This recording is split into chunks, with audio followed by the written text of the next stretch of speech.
করতে পারলাম যে আমি একটা ইনসাফের হাসি নিয়ে আমি আমার আল্লাহর কাছে পৌঁছতে চাই। হায়াত মৌতের মালিক আল্লাহ, ন্যূনতম সিকিউরিটি নিয়ে চলাও হলো সুন্নাহ।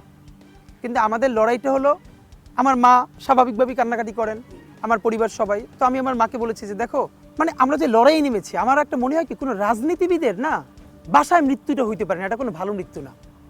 যিনি রাজনীতি করেন, যিনি লড়াই করেন, যিনি বিপ্লবী, যিনি সংগ্রামী, তার মৃত্যুটা হবে একটা সংগ্রামের মধ্য দিয়ে, একটা রাজপথে, একটা গ্লোরির মৃত্যু।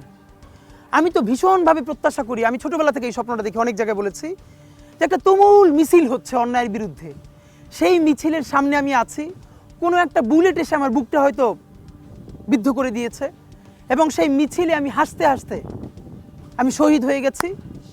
এবং সবাই যখন মৃত্যুটাকে ভীষণ ভয় পায়, আমি তখন হাসতে হাসতে আল্লাহর কাছে ভীষণ সন্তুষ্টি নিয়ে পৌঁছতে চাই যে আমি একটা ন্যূনতম ওই জীবনটা লিড করতে পারলাম, যে আমি একটা ইনসাফের হাসি নিয়ে আমি আমার আল্লাহর কাছে পৌঁছতে চাই। সুতরাং আগামী 50 বছর বাঁচলাম, কোনো ইম্প্যাক্ট তৈরি হলো না আমারই দিয়ে, দেশের জন্য, রাষ্ট্রের জন্য, উম্মার জন্য, জাতির জন্য।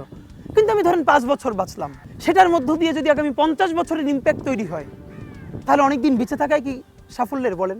শহীদ প্রেসিডেন্ট জিয়াউর রহমান কয়টা দিন বেঁচেছেন, কিন্তু ভাবেন আজকে পর্যন্ত উনি আমার অনুপ্রেরণা। হাঁটতে হাঁটতে আমার পা ফুলে যায়, আমি আমার টিম সেদিনকে